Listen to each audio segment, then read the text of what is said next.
கர்மசாமிக்கு நான் லோன் வாங்கி மாட்டிக்கிட்டேன். எப்போ நான் லோன் வாங்கி மாட்டிக்கிட்டேன்ப்பா? என்னென்ன லோன் வாங்கியிருக்கேன்? கல்லுன்ட்டு வேணே.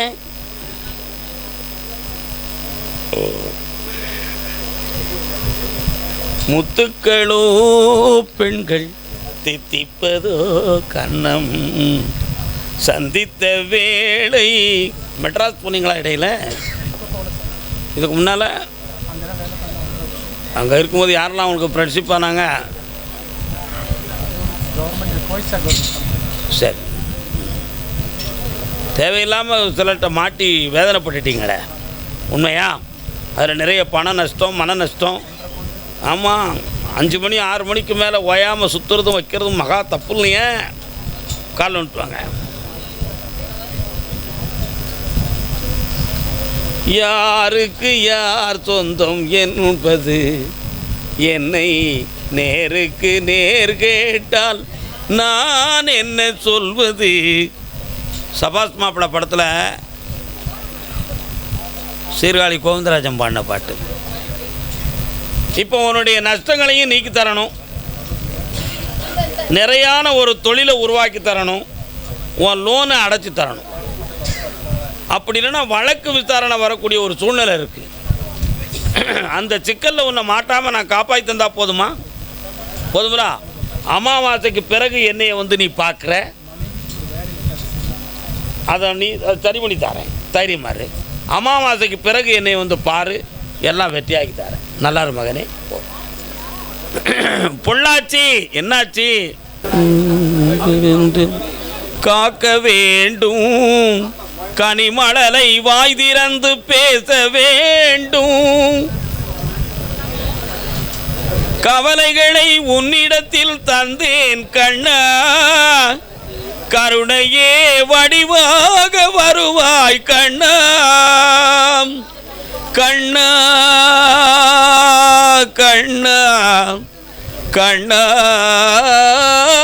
கண்ணா. உன் பிள்ளை பேசுதாடா? நல்லா பேச வைக்கணும். காலில் வந்துட்டுவான்.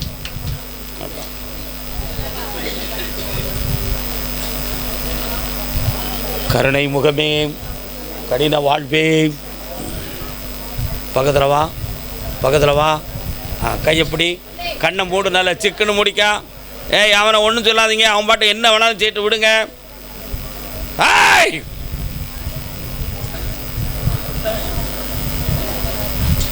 நரம்பியல் பாதிக்கலை, இப்போதைக்கு மன அதிர்வுகளால் உள்ளடக்கறதுக்கு தூண்டுணர்வு பண்ணலை.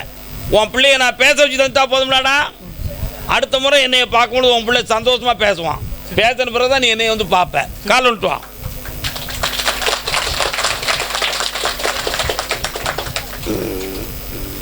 வா, இந்த கனியை நாளை காலையில் அறுத்து சாறு முடிஞ்சு அவனுக்கு கொடுத்து குளிக்கவை. இதை நாளைய மறுநாள், இது அதற்கு அடுத்த நாள். 3 கனிகளையும் சாப்பிட்டு முடிய மெல்ல மெல்ல பேச்சுவார்த்தை தொடங்கிடும். நீயே சொல்லுவ, ஆனந்தமாக வருவ. போ, சந்தோஷமாக இரு மகனே, இந்தா வெற்றி அடைவான். அதே பொள்ளாச்சி எல்லை என் கல்வியை உயர்வாக்கி வெற்றியாக்கி தரணும்னு கேட்டு வந்தது யார்? ஆடு மாடுகள் எங்கே கிடக்கு? உங்கள் வீட்டில் இருக்கா? இருக்கோ? கால் வந்துட்டோம். பே பே சத்தம் கொடுக்க தான் கேட்டேன்.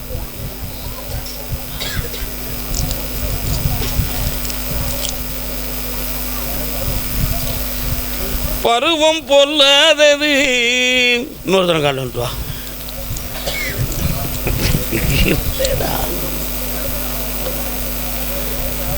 எதையும் நிதானிக்கக்கூடிய பருவமும் இளமை பருவம், எதையும் நிதானிக்க முடியாத பருவமும் இளமை பருவம். இரண்டுக்கும் இடையில கிடந்து உள்ளம் போராடுகிறதே. அந்த நேரத்தில் ஒரு சிறந்த வழிகாட்டி இருந்தாம்னா அந்த இளமை பருவத்தை என்ன செஞ்சிடலாம்? வெற்றியாக வாழ வச்சிடலாம். அதனால தான் பெரியவங்களுடைய துணையோடவே இளைஞர்கள் வாழணும் அப்படின்னு ஒரு முறையை நம்ம தமிழ் பண்பாடு காப்பாற்றி வந்துக்கிட்டு இருக்கு. அதை வெட்டி ஒதுக்கி போகக்கூடியவன் பாதிக்கப்பட்டுருவான். அந்த கட்டுக்குள்ளே இருக்கிறவன் உயர்வாக வாழ்ந்துருவான். உண்மையா இல்லையா? உண்மையாடா? சத்தியம். ஆனால் உனக்கு ஒரு 2 விதமான பயம். ஒன்று, படிப்பில் நம்ம கோட்டை விட்டு தோற்று போயிடுவோமோ, நம்ம நினைத்த மதிப்பெண்ணை பெற முடியாமல் வீழ்ச்சி அடைந்து அடுத்து வேலைக்கு போகும்பொழுது இந்த மதிப்பெண்ணுக்கு கிடையாதுங்கிற நிலை ஏற்பட்டு விடுமோ அப்படிங்கிற பயம் ஒன்று. நட்பு சம்பந்தமாக ஒரு சிலர்கிட்ட பேசி நம்ம உள்ளம் தடுமாறி குடும்பத்துக்கு பொருத்தமில்லாத பிரச்சனை நம்மளை வந்து சேர்ந்துருமோ அப்படிங்கிற ஒரு பயத்தில் பேசணும்னு ஆசை தூண்டுது. பேசாமல் கிடந்து அடங்கி வச்சுக்கிட்டு ஒதுங்கி போய்கிட்டு இருக்கேன். உண்மையா? கால் வந்துட்டு வா. உங்களை பிள்ளைய பார்த்து பயப்படுறாங்க. நல்ல பையன். எல்லோரும் பயப்படுங்க. எல்லோரும் பயப்படுவாங்க. இன்னொருத்தான் கால் வந்துட்டா. மனத்தாங்க போகல. வரலாம் வா. இந்தா எல்லா சப்ஜெக்ட்லேயும் பாஸ் ஆகிடுவேன். மொத்த மதிப்பெண் வேலைக்கு போகக்கூடிய அளவுக்கு நல்ல வெற்றிகரமான மதிப்பெண்ணை தரணும். என்ன படிக்கிற? 12th படிக்க. என்ன சப்ஜெக்ட்? கண்ணமூடு. 1 2 3 4 5 427 மார்க் வரை உன்னை எடுக்க வைக்கிறேன். பாஸ் மார்க்கு தானே? வெற்றி ஆயிடுவோம். போ, வேலையும் கிடச்சிடும். ஓடு. ரயில்வே டிபார்ட்மெண்ட்டுக்குள்ளே சிக்னல் டிபார்ட்மெண்ட்டுக்குள்ளே போயிடுவேன். டிங் டிங் டிங். அதே பொள்ளாச்சி எல்லை. என் தொழிலெலாம் மனவேதனைப்பட்டு கடன் பட்டிருக்கேன், எனக்கு நல்லாக்கி தாங்க ஏன் அப்படின்னு ஒருத்தர் கேட்குறாரு. என்ன தொழில் அண்ணாச்சி? மர வேலை. கால் வந்துட்டு வா. கால் வந்துட்டு வா.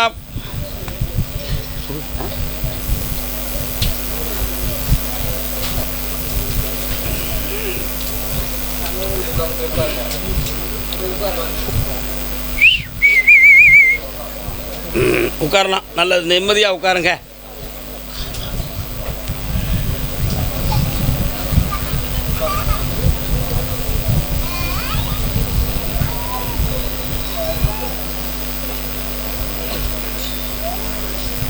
என்ன மர வேலை? தச்சு வேலையா? என்ன பேர்?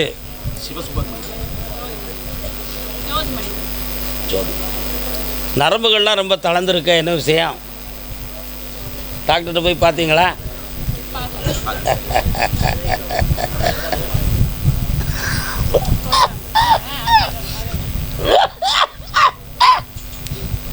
குடிப்பதற்கு ஒரு மரம் இருந்தால் எவ்வளையாவது மறந்து விடலாம். தட்டாத. குடிக்கும்போது தட்டி கொடுத்தியாக்கா? தொண்டையில் சிக்கிருமுன்னு தட்டி கொடுத்தா நீ அவளை செவிட்டில் அடிச்சல. அதான் அந்த கையெல்லாம் நடுங்குது. இப்போ இன்னும் குடிப்பியாண்ணே? ஏன்னா இன்னும் குடிக்கக்கூடிய பிளமே இல்லையே உடம்புல. எங்கே போய் குடிக்க? உண்மையா இல்லையா? கர்மசாமிக்கு உடல்லையும் வலு இல்லை, உறவுலேயும் பலம் இல்லை, வாரிசுகளும் நம்மளை காக்கக்கூடிய சக்தி இல்லை. அதனால் இப்போ இந்த உலகத்தில் இருக்கிறதே வேஸ்ட்டுன்னு அவன் உள்ளத்துக்குள்ளே புலம்பி அழுதுகிட்டு இருக்கான். இதான் உண்மை. அதனால் இப்போ கடன்களாலும் மனவேதனை, விற்று கொடுக்கவா தத்து கொடுக்கவாங்கிற பிரச்சனையில் உட்காந்துருக்கார் மகாராஜா. உண்மையா? நீ மட்டும் காலில் வந்துட்டு வா.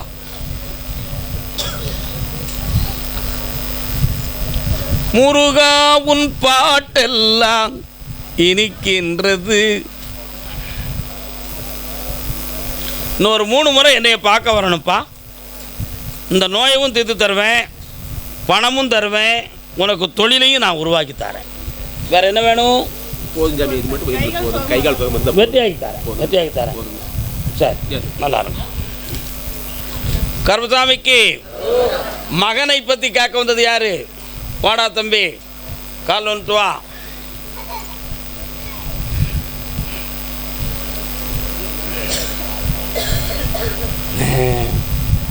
பையன் எங்கடா இருக்கான்? வீட்டில் படிக்கிறானா? என்ன படிக்கான்? கண்ணை மூடு. நிமிந்து உட்காரு. முதல்ல வளையாம உட்காரு. 4 முறை எழுதுவான், 4வது முறை பாஸ் ஆயிடுவான். கால் வந்துட்டு வா.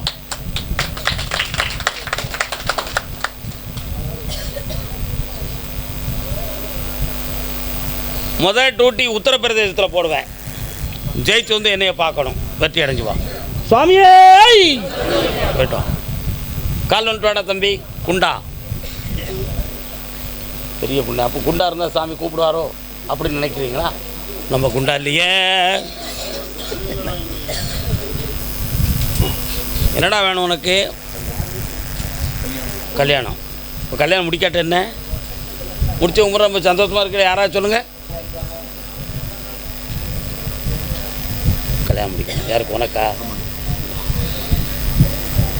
கண்ணமுடு. தாயத்து கிடக்கிறது மாதிரி இருக்குது. தாயத்து எதுவும் போட்டிருக்கியோ? போட்டிருந்தியா முன்னால? அதெல்லாம் கலத்தி போட்டியா? நல்ல கண்ணமுடு, நல்லா முடிக்க. என்னையும் நினச்சிக்கா பார்ப்போம்.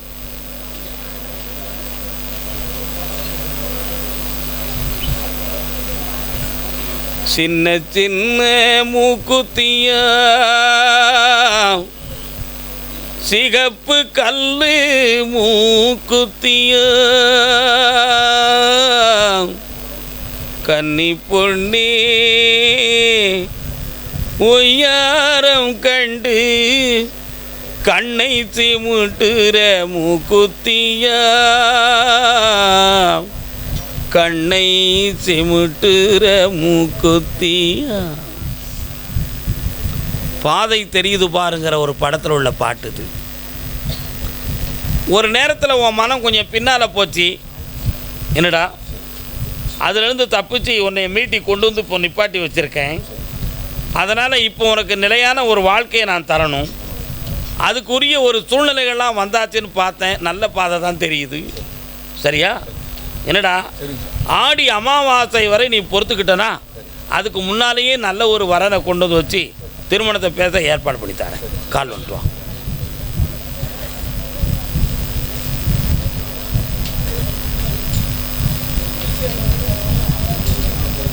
வரக்கூடிய பொண்டாட்டிக்கு ஒரு காது கொஞ்சம் ரிப்பேராக இருக்கும். அதை எதுவும் நீ தப்பாக நினைப்பியா? நீ ஏசினாலும் அவளுக்கு தெரியாதுலாடா. அப்போ வரும்போது நல்லத்தான் வருவா, வந்த பிறகு ஒரு காது ரிப்பேர் ஆகும். நீ என்ன செஞ்சிருவ? என்னத்தில் கிழிச்சிருவ? மருத்துவம் பார்ப்ப. நான் சொல்லுறது அடையாளம். என்ன, இந்த பிறவியில் உனக்கு வரக்கூடிய மனைவிக்கு ஒரு காது ரிப்பேர், முழுசாக பாதிக்காது. ஆனால் நல்ல மனம், சிறந்த ஒழுக்கம், உயர்ந்த பண்பு, நல்ல படிப்பு, கல்வி, ஊக்கம், உழைப்பு அனைத்தும் உடைய உத்தமமான மனைவியாக இருப்பாள். 2 பிள்ளைகள் பிறக்கும். ஒரு ஆம்பளை பிள்ளை, ஒரு பொம்பளை பிள்ளை. ஆம்பளை பிள்ளைக்கு பேர் என் பேர், பொம்பளை பிள்ளைக்கு பேர் என் தங்கச்சி காளீஸ்வரி பேர். நல்லா இருக்கு. போய்ட்டோம், அடுத்து பேசுவோம்.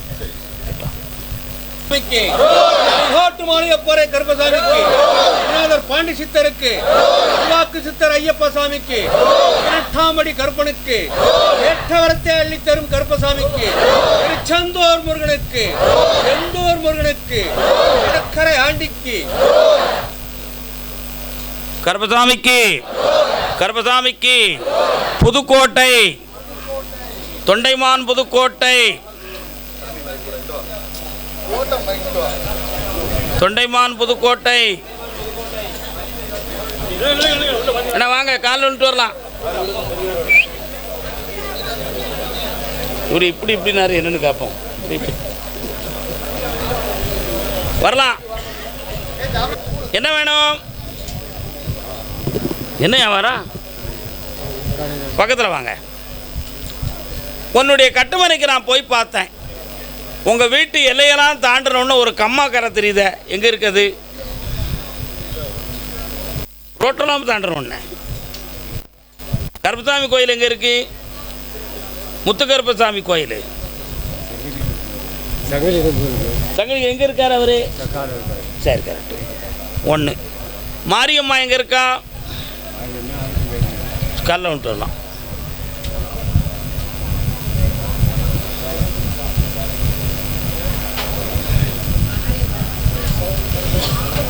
வரலாம்.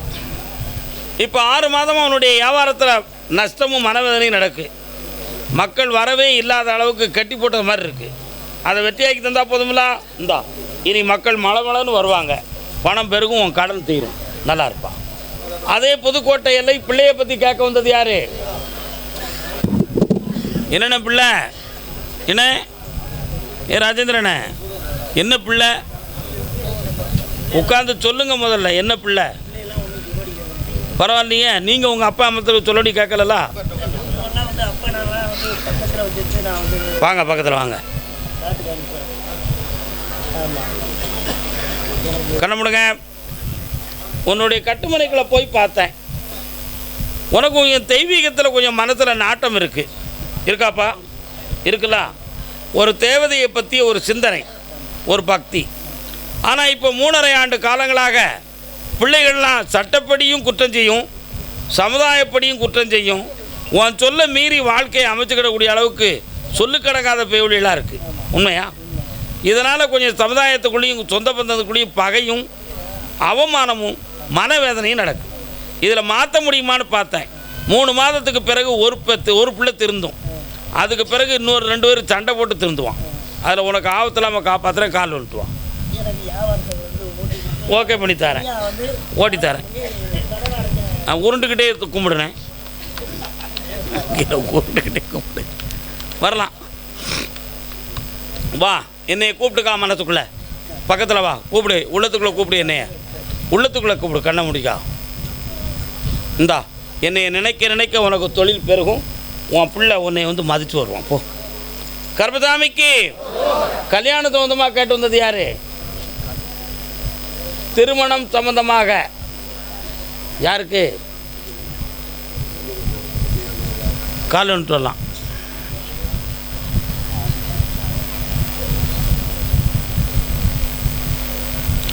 காடு விளைஞ்சென்ன பொண்ணே, நமக்கு கையுங்காலும் தானே மிச்சம். என்ன அதானே? பையனை கொஞ்சம் பார்க்கணுமே, கண்ண முடுனே.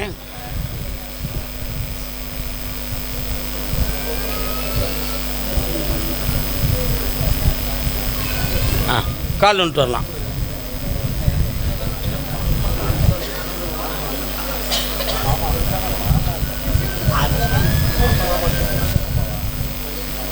இந்த வருஷம் கல்யாணம் நடந்துடும்.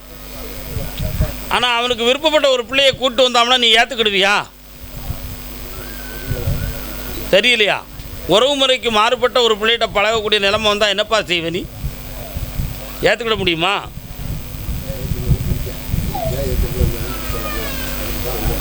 அப்படியா?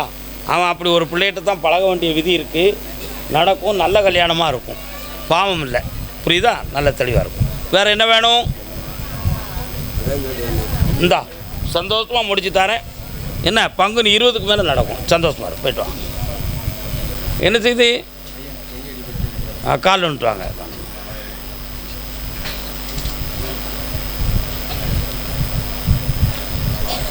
சிரிப்பண்ண செல்லம்மா, பக்கத்தில் வாங்க. ஓ, உங்கள் அப்பா எங்கே இருக்கார்? உங்கள் அப்பா உன்னுடைய 27வது வயசில், உங்கள் அப்பாவுடைய 27வது வயசில் அவர் எப்படி இருந்தாருங்கிறது உனக்கு தெரியுமா? தெரியுமா? அவருக்கு கையா காலா பாதிக்கப்பட்டிருந்தது. அவர் 27வது வயசு இருக்கையில் உனக்கு எத்தனை வயசுனே?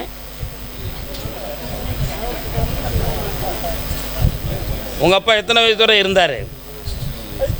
60. உனக்கு இப்போ வயசு எத்தனை? 52. அப்படியா? உங்கள் அப்பா இறக்கும்போது உங்களுக்கு எத்தனை வயசு? உங்கள் அப்பாவுடைய 27வது வயசில் கை கால் நரம்புகளால் பாதிக்கப்பட்டதுங்கிறது உத்தரவில் இருக்குது. புரியுதா? இப்போ பையனுக்கு வந்து சனி பகவானுடைய தோஷத்தால் இந்த பிரச்சனை நடந்திருக்கு. பையனை நான் காப்பாற்றி தரேன், தெளிவாக நடக்க வச்சு தரேன், உறுப்புகள் பாதிக்காமல் வாழ வச்சு தரேன். வேறு என்ன வேணும்? கண்டிப்பாக கேஸ் கொடுங்க. அதில் உங்களுக்கு பிரயோஜனமாக இருக்கும். ஜெயிச்சு தரேன், கடனை தீர்த்து தரேன், தொழிலையும் நல்லாக்கி தரேன். நல்லா இருப்பான். வெற்றி அடைச்சு வாங்க. வக்கீல போய் பிடிங்க, போங்க. கர்பசாமிக்கு. அப்படியா? என்ன பண்ணு? சாப்பிட்டு போகிறான். கடன்பட்டு மனவேதனை அடைந்த மகன், போக்குவரத்து துறை. நட்டுகள்லாம் ஒழுங்காக முறுக்குவியா? சரியாக முறுக்குன்னா வண்டி எங்கேயும் போயிரும் தெரியுங்களா? கால் வந்துட்டு வா. மெக்கானிக்கர் அவர்.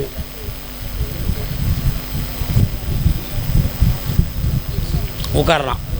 கண்ணை முடிக்காப்பா கொஞ்ச நேரம். வீட்டுக்குள்ளே இறந்து போன ஒரு ஆத்மா தெய்வமாக வருதுடா. அது முன்னோர்களுடைய ஆன்மா. ஆனால் இப்போ நீ இருக்கிற குடும்பத்துக்குள்ளே நிறைய கடன்களும் மனவேதனையுமாக இருக்குது. பணம் சம்பந்தமான விஷயத்தில் கொஞ்சம் சந்தேகம். செய்வன வயன கோளாறு கிடையவே கிடையாது. அது வீணான குழப்பம். இப்போ இருக்கிறது மகாலட்சுமி கடாட்சத்தை உருவாக்கி உனக்கு வெற்றியாக்கி தரேன். இந்த கனியை வீட்டு வாசலில் வச்சுக்கோ, இதை வீட்டு பூஜையில் வை, வெற்றி அடைஞ்சு வருவேன்.